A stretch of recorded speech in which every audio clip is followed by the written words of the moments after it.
a person who changed my life forever. Cathy O'Brien, thank you.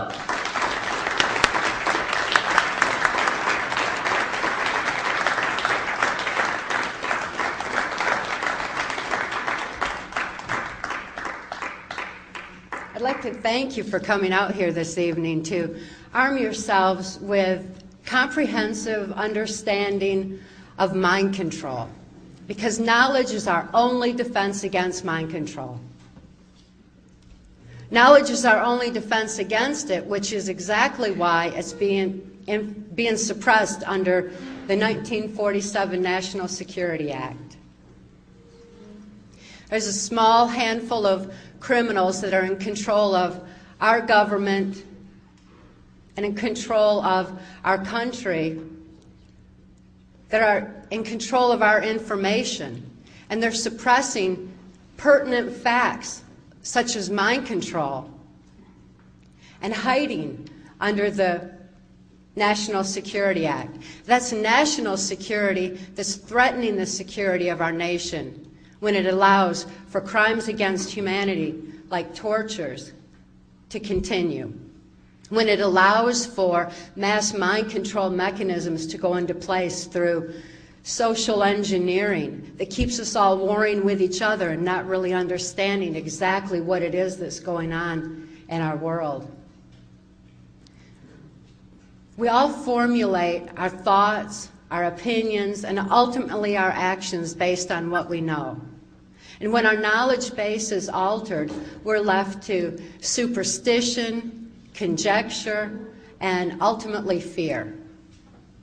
And fear is a strong basis for mind control, whether it's a kind of mind control that is the mass mind control over a whole society, or if it's the kind of absolute robotic mind control that I experienced under MKULTRA on a White House Pentagon level. I feel very fortunate to have recovered from my mind control victimization and to have a clear view of what's actually going on behind the scenes of what Adolf Hitler and George Bush termed a New World Order. It makes perfect sense to me what I'm seeing in society today, and the truth that set me free from the absolute mind control that I experienced can also set you free from any kind of fear that you're experiencing through what is happening in our society and in our world today. It can also free you from any kind of trauma that you've experienced in the past. It can also free you from information control that has left you wondering what in the world is going on today. I'd like to provide a comprehensive view of exactly what mind control entails based on my victimization in mind control and also my recovery from it. Because the mind expanding abilities that I gained in my recovery process are abilities that each and every one of you would be able to use to gain a better understanding, to know what's going on in the world and empower you to make a positive difference in your own lives and in your own walk of life, in your own society, your own family, and affect those that you love as well. In 1957, I was born into a multi-generational incest-based family. My father had been sexually abused. His mother was a prostitute. My mother had been sexually abused, and her father was military intelligence and ran a Blue Masonic Lodge. I'm certainly not going to be suggesting that all Masons are bad, just because there are many who have an ulterior agenda that is formulated on abuse, and anyone that I name is not to suggest that any particular group is responsible for what's going on in the world today. It's just not that simple. There's good and bad in everything, and it weaves in and out of society. And in my situation, I thought that the whole world was involved in abuse. And as a very young child, I had hoped that there was some place in the world where people didn't abuse their children. I thought that perhaps that could actually happen because that's what I felt in my heart. And yet, with my whole environment saturated and my view was narrow to my own environment, I lost hope that there was a place where people didn't abuse each other. The sexual abuse that I endured as a child began at a very early age. And it was before I could actually think to understand that my father's sexual abuse was bad. I couldn't judge morally what he was doing was wrong in any way whatsoever. But I did endure the pain and suffocation of his abuse just the same. And my body automatically responded to that pain and to that suffocation by developing a disorder which is known as dissociative identity disorder. This disorder was formally termed multiple personality disorder.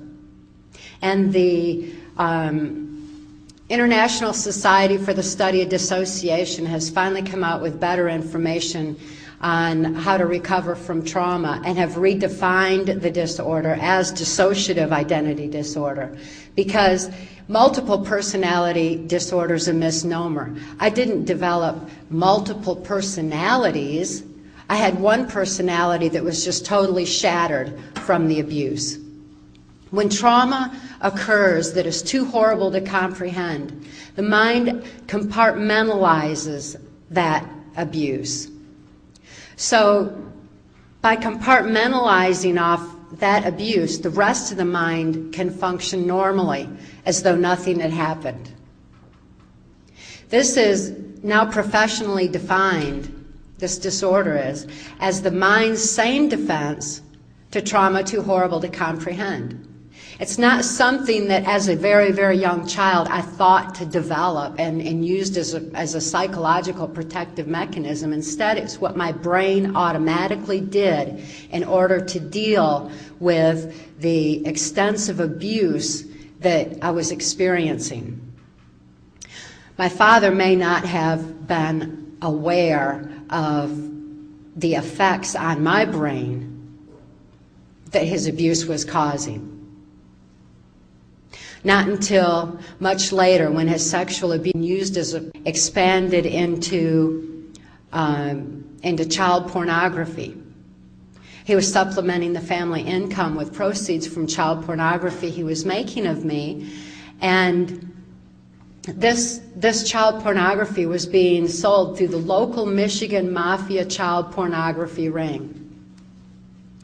Well, back then, this was just right around the age of 6, so this was like now into the early 60s.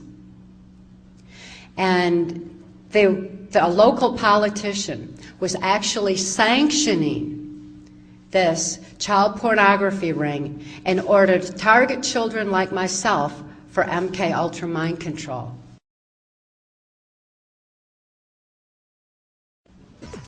Because it was well known that any child that was so abused to be used in child pornography would be suffering from this dissociative disorder. This disorder is a prime basis for mind control, as had been learned through the Himmler studies on multi-generationally abused children. In the early 60s, Project Paperclip was in full swing.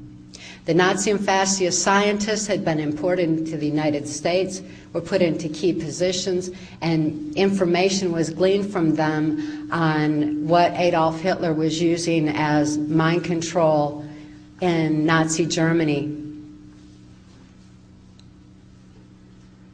This project paperclip that brought the information in was being taken in by the CIA and a criminal faction of the government that was very much interested in how to control the mind of individuals as well as control the minds of a population more so than had occurred in Nazi Germany, because those people had actually broke free of the Hitler plan with the war, but yet the war was so traumatizing that it still left them unable to think for themselves, to the point where they became socially engineered. So there's a great deal of information that was being brought into this country regarding the effects of trauma on the human mind. A local politician that was sanctioning this child pornography ring was associated with my grandfather's Blue Masonic Lodge. A Blue Masonic Lodge oftentimes has key individuals within a community who are involved in politics, or in this particular case it was quite a criminal faction of politics and businessmen, police officers, and just other local politicians as well.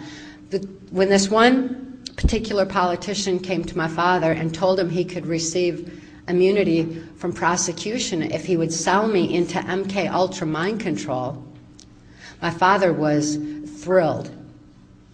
He agreed to sell me into the project and was trained in how to raise me for MKULTRA. My father was immediately flown to Boston, Massachusetts, where he was given the information on the language of the subconscious, or how to speak to the subconscious mind. And that's NLP, or neuro-linguistic programming.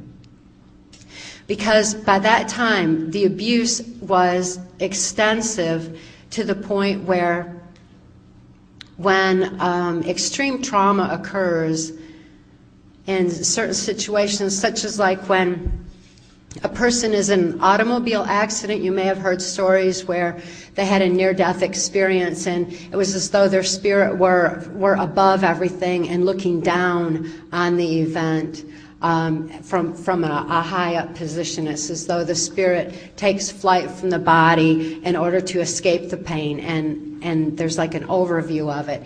And within that overview, very oftentimes after people survive, they can recall very key events that have occurred around their accident, such as other license plate numbers, or maybe even something more on a spiritual level where they feel love energy of someone who is praying. There are many different aspects that people come back and report from this higher up view of when an extreme near-death trauma has occurred to the point where their spirit had left and then reattaches. And when it comes back, there is that photographic memory surrounding the trauma as well. These are natural phenomena that are associated with the human body that was well known by those who were studying MKUltra mind control. They knew that even though I was compartmentalizing memory of my abuse so that the rest of my mind could function normally as though nothing had happened. For example, when my father would sexually abuse me, I wouldn't think of it when I was in other situations. I couldn't think to bring it to mind. And they thought, what better place to store government secrets than in the brain of someone who can't think to bring that information to mind?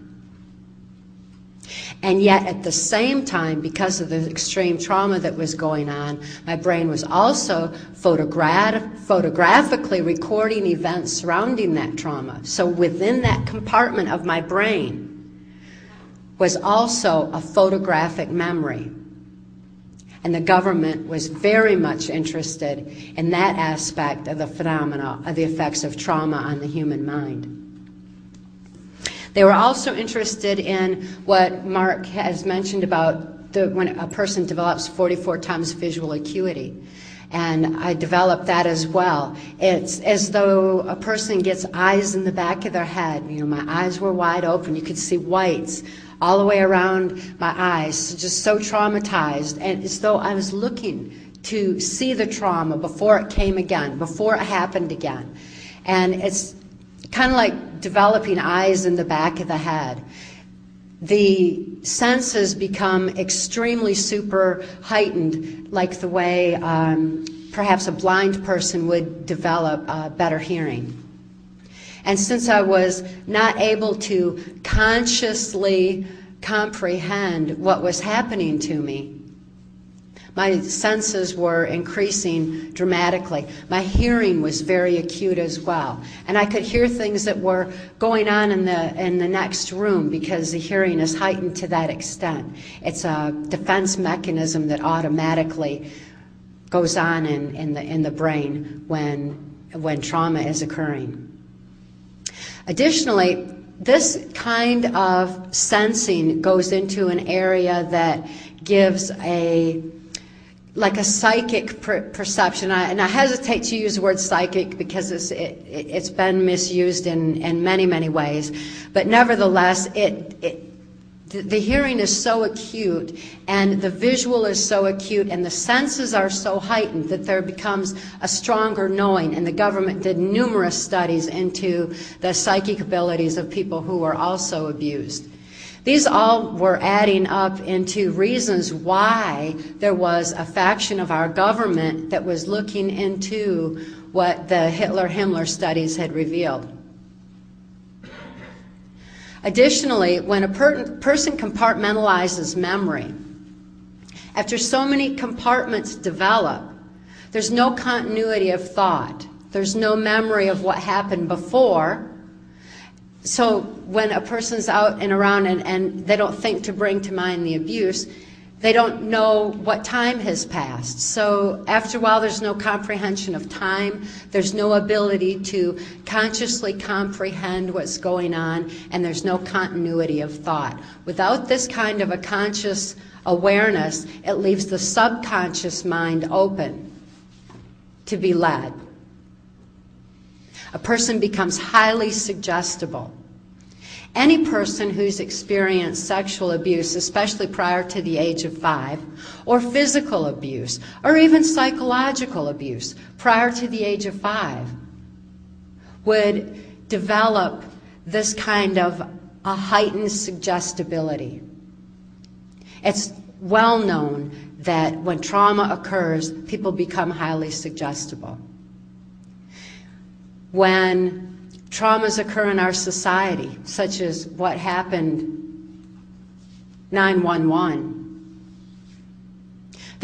many people in this country PTSD'd. They developed post-traumatic stress disorder. This PTSD left people unable to think clearly for themselves. They were very fearful. They were very emotionally distraught over what had happened. And when they're not able to think clearly for themselves, they're more easily led. So when they're told what to do by the television while those horrible images are played over and over and over again, they become compliant, they become apathetical, and they become so easily led that America began to lose some of its strength, to the point where the criminals that have been in control now for numerous generations took a significant step forward in their control. But just like they misjudged with me, they never considered the strength of the human spirit. They never considered what would happen when people cared about each other, when love entered the equation. And that has caused people to stand, and a lot more people are awake and aware, and it's making a profound difference. It's certainly the cause, ultimately, of my recovery. But they weren't aware of any of those aspects back then. All they knew was exact scientific formula for exactly how to control someone and what happens to the brain when a person is severely traumatized. They knew that if a person didn't have any continuity of thought or any awareness of time, that they would have extreme physical endurance. Because when a person does something real exhausting and real extensive for a while, completely forgets about it, the brain doesn't signal the body to be tired, and it's as fresh as it was before it had gone through all the strenuous activity leading up to it. This became a very strong interest for the government in creating what we now know as special forces, or the military special forces that have seemingly superhuman strength and superhuman endurance, superhuman vision, and an ability to carry on and carry out orders that are extraordinary. This was also an opportunity for the government to store secrets within a mind of someone like that, while at the same time having a photographic memory to know exactly how to carry out the various orders. When they began meddling in the subconscious mind, our subconscious mind is the part that controls our breathing, it controls our blood flow, it controls numerous body functions.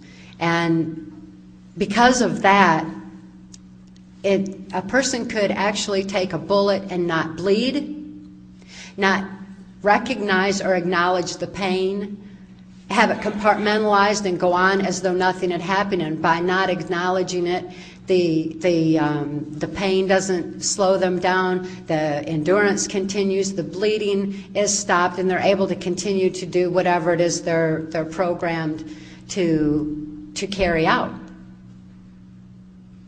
This is pertinent information about what our brains are capable of doing.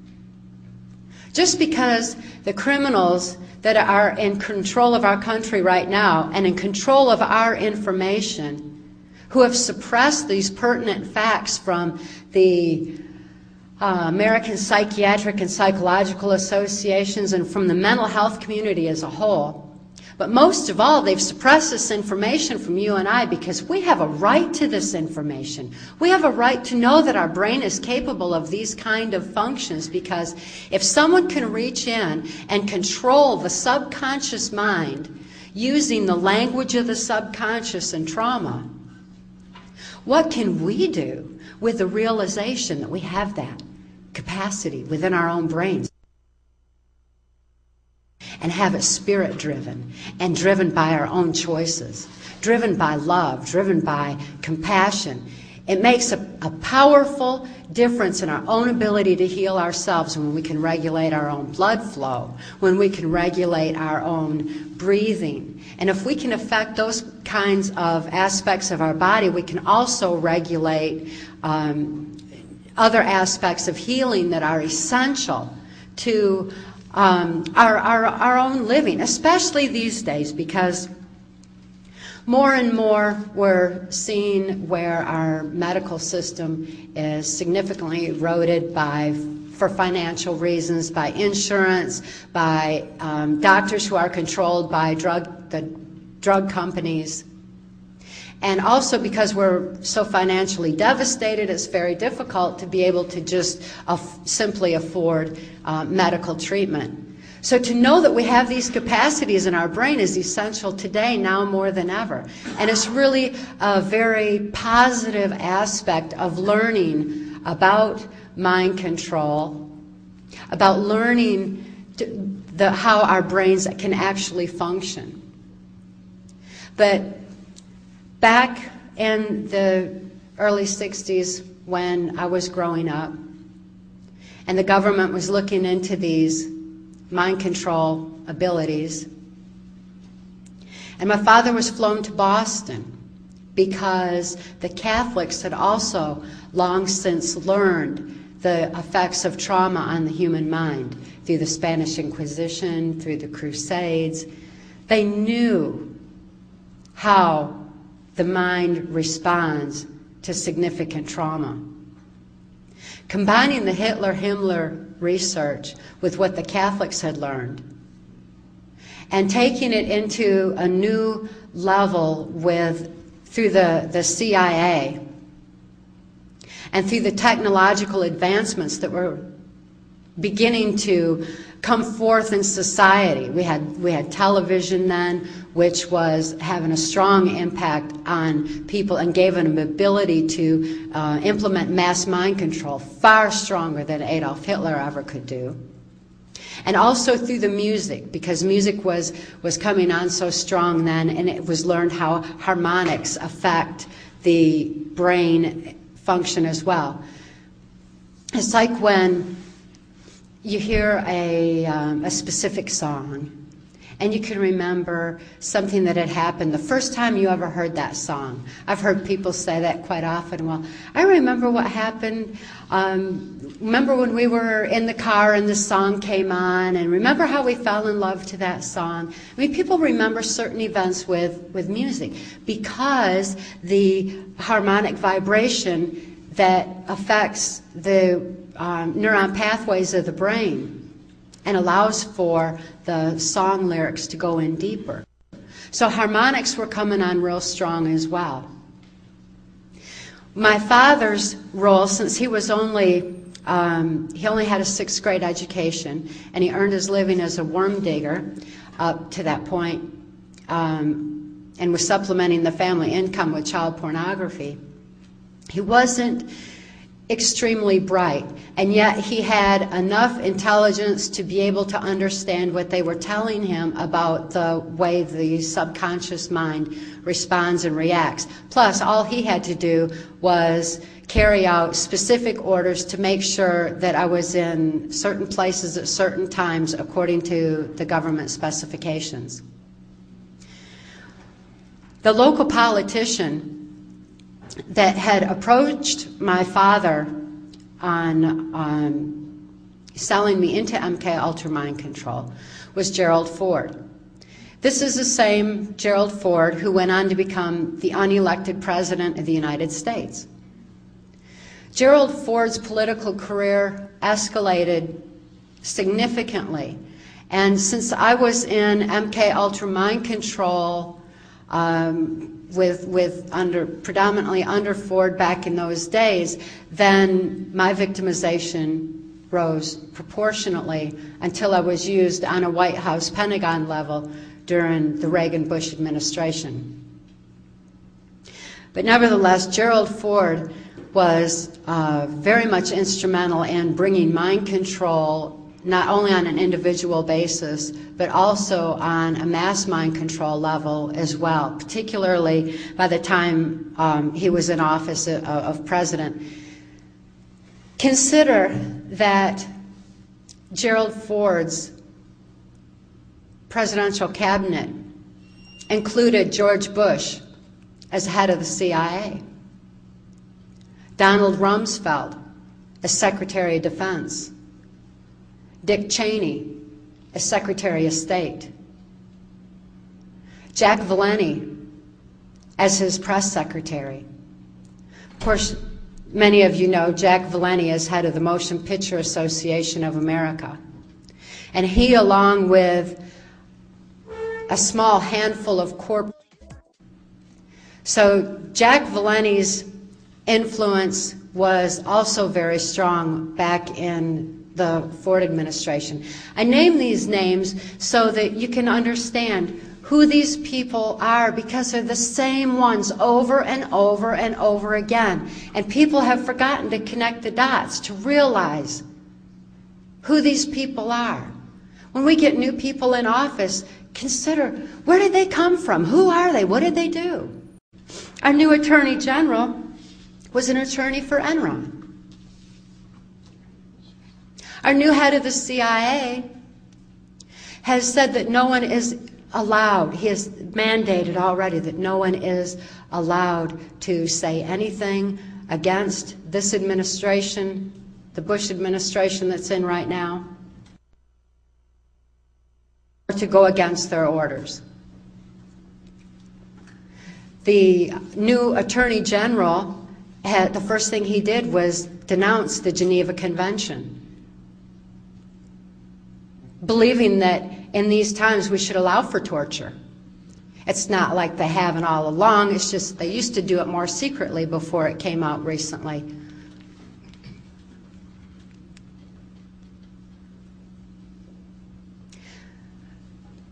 It's important that we consider that we've got the same people in place, and it's just a small handful of criminals, and it's absolutely inexcusable that we continue to leave them in power. After my father came back from Boston, Massachusetts, I was subjected to extensive, systematic abuses. The sexual abuse that I had endured was extending into ritual abuse and more tortures. The ritual abuse that I experienced within our local Catholic Church was very deliberate for the purposes of mind control. It's not to say that all Catholics are bad. There's some very, very good, concerned Catholics who are as outraged as you and I are that that kind of abuse is going on in the church. They're as outraged as we became when we began to learn about this Boston connection. When we started hearing about the child abuse that was emanating out of Boston. It wasn't just child abuse, although that's absolutely horrific enough. It was a very systematic form of mind control, very much a part of MKULTRA. I've been talking about that Boston connection for over a decade. And I'm so glad to see that it's finally coming to light. And yet the most key part of what's actually going on has been left out of the equation once again. Mind control, understanding mind control, gives us a comprehension of what we're actually seeing and gives us an understanding of numerous aspects of not only what we're seeing in society, but on a global scale as well. Because it's a common thread that ties everything together. It's that last piece of the puzzle that pulls the whole picture into focus where we can actually fully understand what it is we're seeing. Because once we understand it, we no longer have to fear it. We're no longer left to superstition. We're no longer left to fearing what's coming next, what's coming next. Instead, we know. We know exactly what's going on, and we can think beyond what we're being told. We can think beyond what the media allows us to know. We can expand our thinking and learn to stand strong with a strength of spirit and soul conviction to make a positive difference in our own lives and in our own little areas of society. And ultimately that will expand further and further and further. But it begins with awareness. The abuse that I was enduring under MKUltra mind control was so extensive that I lost all my awareness. I lost my ability to reason. I lost my ability to question anything.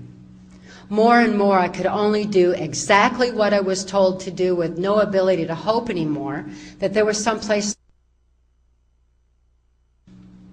Not only was my whole environment saturated with this abuse, but I couldn't even think anymore to hope that there was some place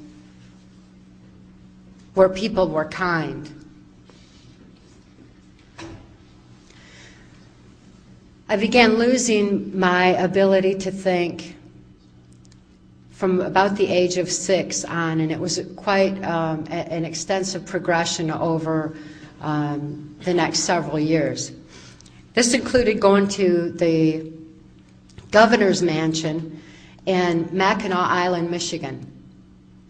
At that time, George Romney was the governor of Michigan, and he was very much interested in taking a powerful form of mind control gleaned from the Catholics, taken from the CIA and the Hitler-Himmler research, and also into the technological advancements, and put it into his Mormon church.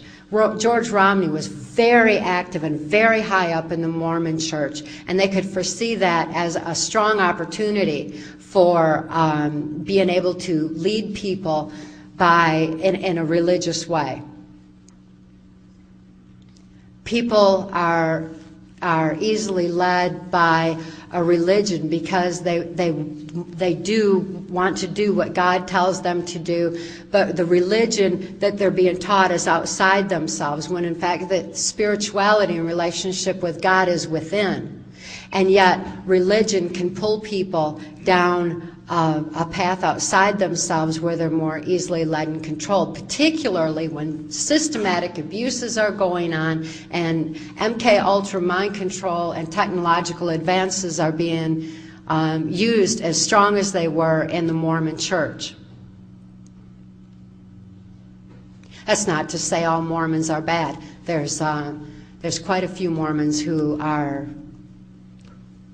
standing up once they're able to think for themselves to make a positive difference and stop the abuse in their churches as well. But that's a little bit slower. The devastation wreaked on people within the Mormon church is extensive, and it's very much like the abuses that go on in the Jehovah's Witnesses church that has just come into light, where their mind control is so prevalent there as well.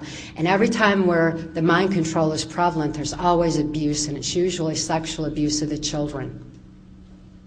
We need to become aware of how people are being led this way.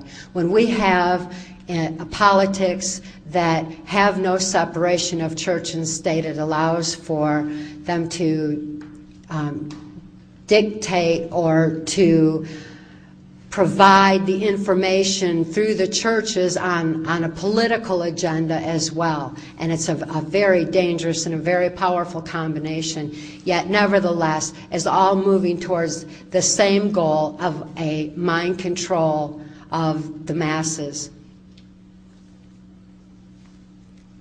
In Mackinac Island, Michigan, I also heard George Romney talk about what is now known as global education, where bringing a form of mind control into the education system and altering the history, and also pumping information into the children's head at a rate to where they lose their ability to discern and to creatively utilize the information, but nevertheless it's just being pumped into their head, especially with the onset of computerization and harmonics coming through the headphones while they're sitting at some of those computers. The computers were also deliberately designed to alter the history that they were being taught, because it was believed that to control the future, all they needed to do was control the history. Again, alter that knowledge base, so that when they do formulate any thought or action, it's based on something that's totally false. Or without these key elements in their history, the children were being socially engineered into another direction. So we've got several generations now where this kind of social engineering has perpetuated through the school systems. Fortunately, there are a number of people who became aware of this, particularly when Bill Bennett was the Secretary of Education and had said that every child in this country should be taught by a Jesuit. The Jesuits are the intelligence arm of the Vatican, and was very much corrupted into bringing what Adolf Hitler said was a way to mass mind control generations. It was Adolf Hitler who said that if there were any free thinkers left in society, he wasn't concerned, because he had control of the minds of the children through the education system. That was something that I heard Bill Bennett quote himself in the application of the global education into the system. My experience in MKUltra, once it was on a White House Pentagon level, included working under Bill Bennett, which was how I was privy to that information as well. And I had seen it as a young child in Mackinac Island, Michigan, when it was first being implemented by George Romney. Michigan had soared to the top of the education system back in those days, and now, of course, we've had the global education just permeate through our schools. But fortunately, the people have become more aware and are waking up, and there's more and more homeschooling that's going on, which is very much a solution. But it's also important that people are re-educated to what history actually is, and people like Wendy, who are making those kind of efforts in their own areas of life, who are aware of it, are what is key to undoing this tangled mess of social engineering and mass mind control that has permeated our society and brought us to this point that we're looking at today. My owner in MKULTRA mind control was U.S. Senator Robert C. Byrd. Senator Byrd has been in office longer than I've been alive, and he's still in office today. He's been head of our Senate Appropriations Committee, which means that he decides how money is going to be spent, how it's going to be delegated, and he has made sure that more and more states' rights are lost in favor of federal intervention. And that was how global education was brought into the school systems, as states' rights were overridden. The last holdout for states' rights in the education system was in the state of Alabama under Governor Fob James, who said that the federal government has no business meddling in the minds of our children, and he turned down all federal funding in order to maintain freedom of thought, in order to maintain a base of truth in the history in the school systems. And yet, I also watched the progress where the federal government came in and took away the states' rights and just simply overrode it. Based on what? Senator Byrd is very learned in the Constitution. I think he knows more about the Constitution than anybody I've ever encountered, that's for sure. And he can quote the Constitution much the way that a Satanist can quote the Bible, where they can take the information, or they can take the words and twist them around and use semantics and switch them to fit their own agenda. And it sounds plausible, and surely you can read it right there, but it's out of context nevertheless. It's what they say. They're capable of doing it. And Senator Byrd was manipulating our Constitution to the point where the New World Order agenda took firm hold. Now we're seeing where our Constitution is just simply being eroded more and more. I'm deeply concerned for the recent events here in the state of California, where the governor here, who is not an American-born citizen, has an enormous movement going to change the Constitution in order that he be able to run for president. This governor that you all have is a good friend of George Bush's, and I've seen this forthcoming and have even talked about it now for nearly a decade, and yet it wasn't as pertinent as it is today. Hopefully the information will reach people enough to where they're going to realize that as you see more and more of your state's rights eroding, it's for a specific purpose. But money, again, is ultimately at the top of all this and is dictating this New World Order agenda. There's a massive amount of greed that continues to run and permeate our society. The different criminal operations that I was forced to participate in during the Reagan-Bush administration are detailed in our book, Transformation of America. That information was compiled for Congress as testimony, and when, upon the advice of federal attorneys, the information was released en masse in 1995.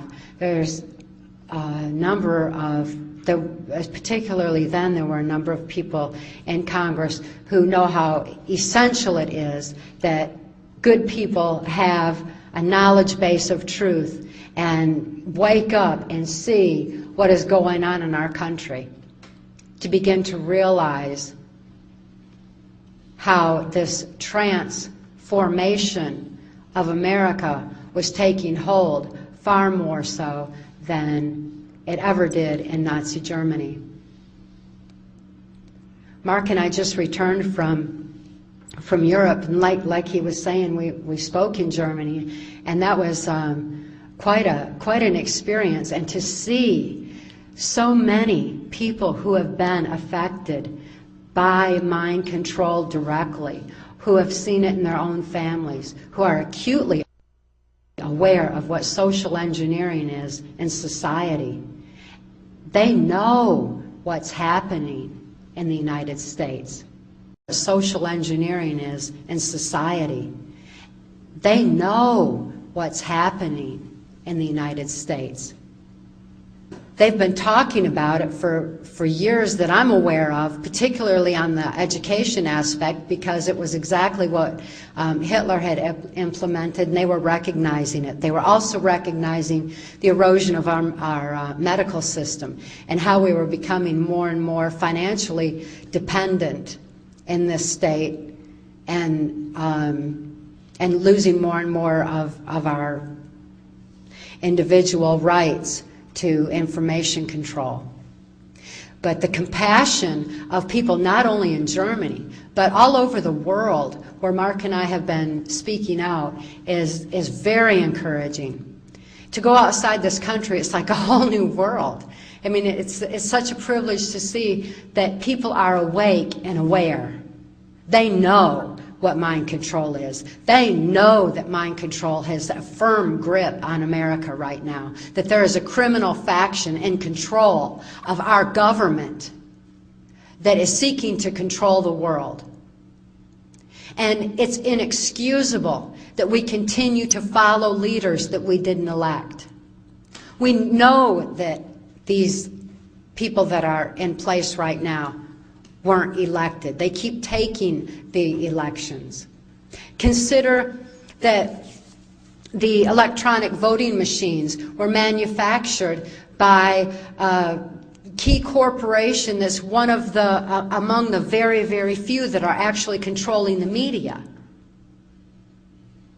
They also manufactured our voting machines. And Dick Cheney is associated with that. I've known Dick Cheney through Gerald Ford since 1975. He is the most brutal person I've ever encountered personally, by far. But it's his attitude and his agenda that is so frightening. Who we have in position of president is a figurehead, the spokesperson, which is why back during the Reagan-Bush administration, while George Bush and Dick Cheney were running everything from behind the proverbial wizard's curtain or behind the scenes, then Ronald Reagan could be up front and say what they needed him to. Because he's an actor, because he was an actor, he was able to do that. But he wasn't the one who was running the country, not back then. And so it has gone now through various administrations.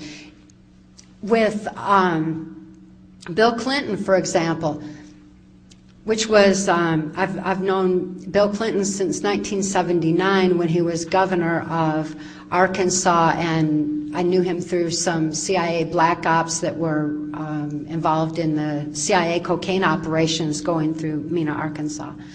But Bill Clinton was being groomed to slip into the office of president because he would do and say what needed to be done, and he certainly had the ability to manipulate people with the way that he spoke. And therefore, it was decided in 1984 that I heard him and George Bush talking at Swiss Villa Amphitheater in Lampe, Missouri, that when people became disillusioned with Republicans leading them into the New World Order, then Bill Clinton as a Democrat would be put into place. It happened. I had also, and this is in Transformation of America, and it was released in 1995. That information that had been compiled.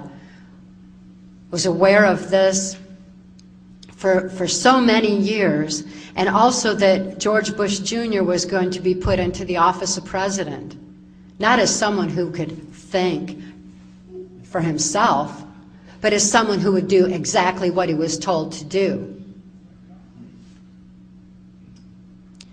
George Bush Jr. can deliver a speech very well, because all he has to do is voice it and mouth it exactly like he's told to do. But to ask him a question that he has to think of creatively or to answer on his own, the tongue goes to the side of the mouth and he doesn't come off just very, very, very bright. That's because he's not the one who's thinking of where our country is going or where it's been. He's not the one who's aware. We got to look behind the scenes. The person that we see, the figurehead that we see as president, is not the one that's in control, and the next one's not likely to be either. And I believe that's why that Schwarzenegger's being groomed accordingly, because he too is an actor and he can voice and say whatever he's told to do as well. This is coming unless we wake up and wise up. But according to the plans that I heard at Bohemian Grove in Northern California, at the Swiss Villa Amphitheater, which is actually a CIA mind control epicenter where they train military special forces. Also Mount Shasta, California, where they train military special forces with mind control, which was where I had seen George Bush Jr. being programmed and trained and groomed as well. These particular epicenters are places where I heard numerous for who was going to be put into place and how the minds of the people could actually be manipulated. And I've learned through that Hillary is the next is one being groomed as well, because not robotically or under mind control. As a matter of fact, she is definitely more criminally intelligent than Bill Clinton even. But since people in America have been socially engineered to forget the crimes during the Clinton administration and only think of the perversion, diversion, Lewinsky affair, the Hillary being paraded as an illusion of change as a woman is also forthcoming. So those are two very key people that are being maneuvered into place as well. We need to become aware of this. We need to learn to expand our thinking and realize what is going on. Because when you go outside this country, it's accepted knowledge that our president is under mind control. It's accepted knowledge that Dick Cheney is very much in control, and that George Bush Sr., his closest friend and comrade, has been for a long time. Those are two key people at the top of this pyramid of power that I'm aware of. And it's essential that we realize they've been in power for a long, long time, and it's inexcusable to leave them in anymore. It's inexcusable to leave them in anymore. It's inexcusable to keep following these leaders we didn't elect. So what can we do about it? That is very much a motive behind Mark and I releasing our most recent book, Access Denied for Reasons of National Security. It contains much information on healing. It includes the exact formula, step by step, of how I recovered from my extreme mind control victimization. That same recovery methodism that set me free can set everyone free to be able to break away from the social engineering that's been put on society, to where a person can learn to expand their thinking a bit further.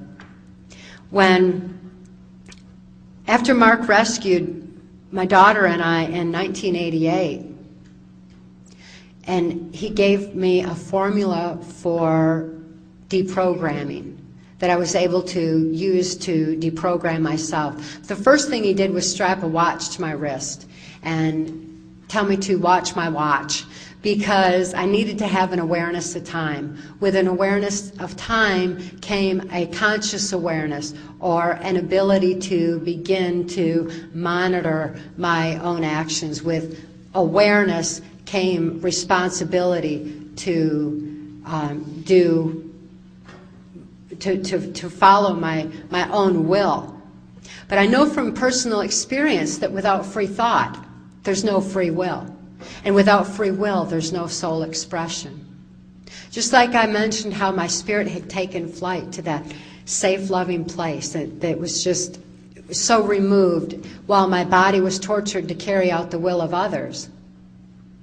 I needed to have that back in order to be able to stand strong for what I believed in, to be able to implement my own free will, and to be able to think for myself in order to realize what had actually been going on all those years of my life. Because when Mark rescued me in 1988, I was totally amnesic. I didn't know who I was, where I'd been.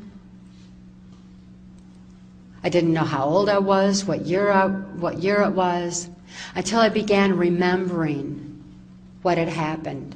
And because I felt safe for the first time in my life, and because I felt love, I was having memory flashes that were just flashing on my mind constantly, much the same way that people who are sexually abused oftentimes have those memories begin to break right around age 30, because our bodies have numerous changes that are going on at that time, where the neuron pathways of the brain begin to change and memories begin to come forward. So with a combination of being safe for the first time, and the combination of love, and the fact that I was turning 30 and I was having these memory flashes, I needed to begin to remember and piece together my own life, what had happened. Comprehensible that it took logic in order to begin to comprehend it. Mark handed me a pen and told me to begin to write out my memories, because the very act of moving a pen uses the logic part of the brain. And by using logic, it shifted what was emotionally incomprehensible into logic, where I could understand, face reality, and deal with what had happened. And I began to recover at a rapid rate at that point. As I gained control over my own mind again, and had free thought and free will and soul expression, I was strongly motivated to speak out on what I had learned, not out of vengeance, not out of anything negative like that. Negativity is so immobilizing. Instead, it was love for humanity. It was love for my daughter and her need for help. It was compassion. Those were the motives for me to speak out. And yet, as soon as I had deprogrammed, I had been following orders all of my life. And to learn to think for myself beyond what I had been told was a new process. It was really difficult. And thinking was like It was like my brain would fall off into a black hole, and I just couldn't quite get there to make a decision for myself or to think for myself. And it took brain exercises where I began to expand my thinking, to consider other angles, other possibilities, other perceptions, to look at other aspects in order to begin to learn the truth. And truth is so discernible because of the strength of spirit that I had regained. It's essential that we all gain our strength of spirit in order to be able to grasp the truth. And the same truth that made me free can make anyone free from any level of abuse and any level of misinformation, disinformation, or limited information, so that we can have a firm grasp on what's really going on. With that strength of spirit becomes an ability to have an inner peace. And that inner peace is essential for making a positive difference in our own environment and within our own self. And by having the strength of spirit and peace within, that is the first step towards world peace. How can we have world peace if we don't have any peace within? How can we know truth if we're fearful because we're ignorant? We've got to be able to learn to have our strength of spirit, to trust in the power of love, to grasp the truth, and realize that indeed it is truth that makes us free. So please, I encourage each and every one of you to go out into your own areas of life and among those that you love in your own families and raise that awareness and give them that thread of truth, and give it with love, because love is the most powerful force in the universe, and it empowers people to have the strength of spirit to stand and make a positive difference for all of us. We need it today. Thank you.